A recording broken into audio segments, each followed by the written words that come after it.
konflik Myanmar jalan terus dan tidak kelihatan arah untuk menyelesaikan secara damai, walaupun kita akan dukung ASEAN terus untuk berperan mencari solusi damai di tetangga kita. Belum lagi kita lihat sekarang muncul lagi konflik bersenjata antara sesama anggota ASEAN, Kamboja dan Thailand. Belum lagi kita hadapi kondisi geoekonomi dunia, ketidakpastian yang ditimbulkan oleh tarif yang dipasang oleh Amerika Serikat. Kita menghadapinya dengan tenang. Saya terima kasih dengan tim ekonomi kita. Saya terima kasih saudara-saudara bekerja dengan tim sebagai tim yang baik. Menteri Koordinator Perekonomian dengan timnya dibantu oleh Menteri Keuangan, Menteri Perindustrian, Menteri Perdagangan, dengan Ketua Dewan Ekonomi Nasional dengan timnya juga, Menteri Investasi, semua melaksanakan. Menteri Luar Negeri dengan diplomasinya, kita bergerak sebagai satu tim. Kita negosiasi, kita berunding, kita tidak emosional, kita tidak terpancing. Kita mengerti bahwa kita punya kepentingan yang besar. Tugas pemerintah Indonesia adalah melindungi rakyat Indonesia, melindungi pekerja-pekerja kita dan keluarga mereka. Untuk itu kita telah mencapai suatu titik yang terbaik yang bisa kita capai pada saat ini. Walaupun kita tidak akan berhenti untuk selalu mencari kondisi yang lebih baik untuk ekonomi kita, untuk bangsa kita, untuk rakyat kita. Saudara-saudara, kita paham dan kita mengerti bahwa kondisi ini akhirnya menguji strategi besar kita, menguji strategi transformasi yang sudah saya canangkan di awal, bahkan sebelum saya dilantik sebagai presiden. Strategi transformasi bangsa yang kita pegang adalah strategi yang berdasarkan realisme, yang berdasarkan kondisi nyata bangsa dan regional dan global. Kondisi nyata ini tidak bisa kita hadapi dengan teori, dengan angan-angan. Idealisme benar, idealisme itu perlu. Tapi yang utama yang bisa menyelamatkan kita adalah realisme. Kita harus dengan realistis melihat situasi dan kita ambil langkah-langkah.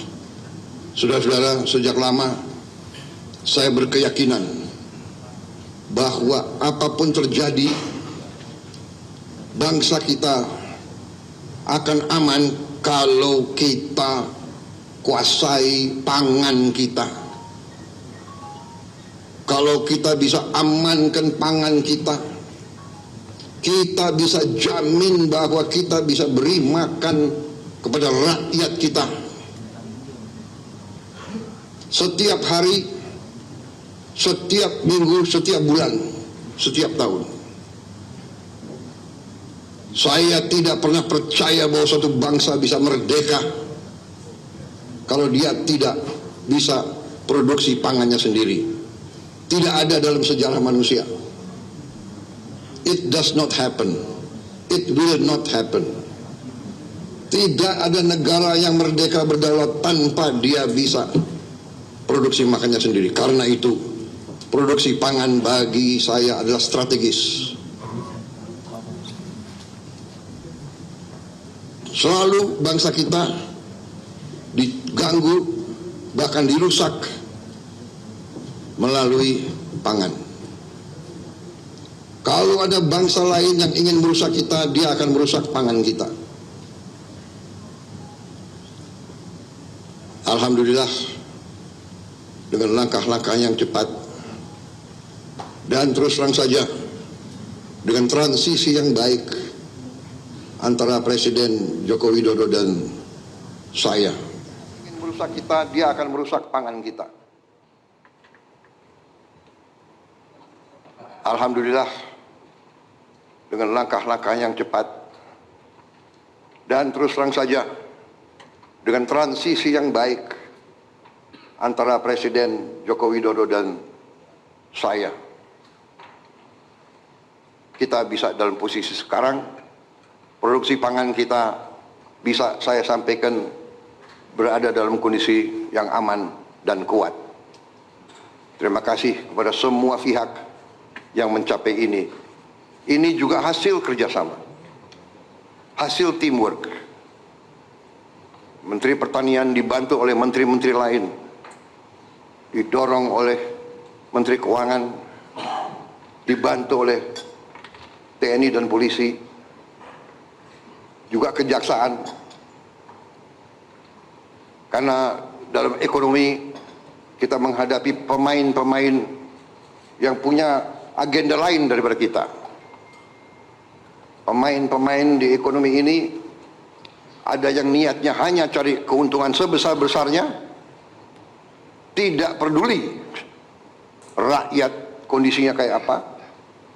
Bila perlu, rakyat dimiskinkan terus agar mereka bisa mengisap kekayaan kita, bagaikan mengisap darah. Ada. Ini namanya realisme. Kita bukan anak kecil. Kita duduk di sini, di kabinet ini, saya sebagai presiden, wakil presiden semua, kita di sini bukan anak-anak kecil. Kita tidak bisa dibohongi, kita tidak bisa ditipu lagi.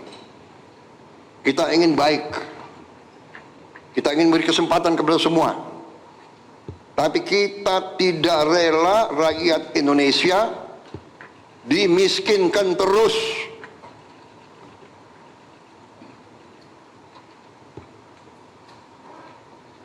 Saudara-saudara, alhamdulillah arah kita di bidang pangan cukup berhasil. Cadangan yang ada di pemerintah sekarang terbesar sepanjang sejarah. Nilai tukar petani meningkat dan nanti menteri-menteri akan laporan masing-masing. Ini sebagai pembukaan. Tetapi di sini saya tekankan bahwa strategi kita ternyata berada di arah yang sudah benar. Saudara-saudara sekalian, dengan demikian tentunya kita sekarang saya persilakan beberapa menteri untuk melaporkan kondisi di sektor masing-masing. Kita prioritaskan tentunya para menteri sebagai leading sektor, sebagai leading katakanlah sebagai ketua satgas di bidang masing-masing yang prioritas. Pangan, energi, pemberantasan kemiskinan dan kelaparan, kemudian pembangunan SDM, kesehatan, perumahan. Saya persilakan Sekretaris Kabinet untuk mengatur laporan-laporan masing-masing. Terima kasih. Yang terhormat Bapak Presiden, Bapak Wakil Presiden, setelah ini kita akan melaksanakan laporan dari masing-masing kementerian terkait program prioritas, diawali dari laporan Ibu Menteri Keuangan, kemudian selanjutnya Menteri Investasi, Menteri Pertanian, Menteri ESDM, Kepala Badan Gizi Nasional, Menteri Sosial, Menko Pangan, dan selanjutnya Menteri Dikdasmen dan Mendikti. Dipersilakan untuk Ibu Menteri Keuangan. Terima kasih, izin Bapak Presiden, Bapak Wakil Presiden, Bapak dan Ibu sekalian dari Kabinet Merah Putih. Bismillahirrahmanirrahim. Assalamualaikum warahmatullahi wabarakatuh. Bapak Presiden, Bapak Wakil Presiden dan Kabinet, kami ingin menyampaikan rancangan APBN 2026. Namun karena ini adalah persiapan nota keuangan, Bapak, apakah pers masih ada di sini? Karena nanti Bapak tanggal 15 akan menyampaikan di depan DPR. Baik, terima kasih. Sahabat pers, sudah disiapkan makan dan minuman yang baik.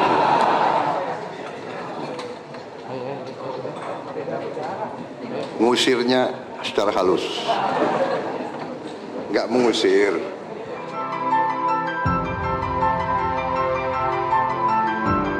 Karunia pemerintah Indonesia adalah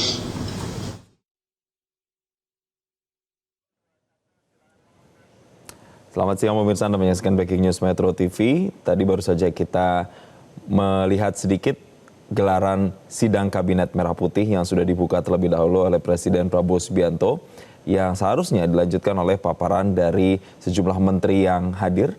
Seharusnya kita akan mendengarkan paparan Menteri Keuangan Sri Mulyani, namun tadi Menteri Keuangan Sri Mulyani meminta izin apakah penyampaian soal APBN 2026 yang nantinya akan disampaikan oleh Presiden menjelang 17 Agustus boleh disampaikan atau tidak, sehingga rekan-rekan media nampaknya belum bisa untuk melakukan peliputan atau menayangkan terkait dengan hal tersebut.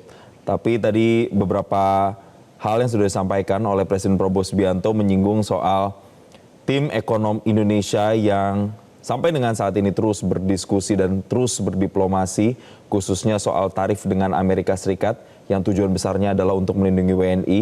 Dan sampai dengan saat ini Presiden menyatakan upaya diplomasi dan diskusi tersebut telah mencapai titik terbaik yang bisa dicapai sampai dengan saat ini. Kemudian juga ada menyinggung soal posisi pangan Indonesia, di mana Presiden Prabowo menjelaskan mulai dari transisi dari Presiden Joko Widodo ke Prabowo sudah membuat saat ini posisi produksi pangan dalam negeri dalam posisi aman dan kuat berkat bantuan dari sejumlah stakeholder terkait termasuk Menteri Pertanian dibantu Menteri Keuangan, TNI, Polri dan juga Kejaksaan.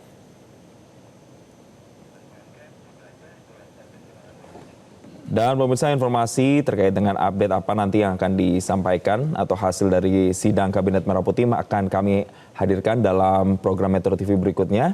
Tetaplah bersama kami di Metro TV, program Newsline akan kami lanjutkan saat lagi.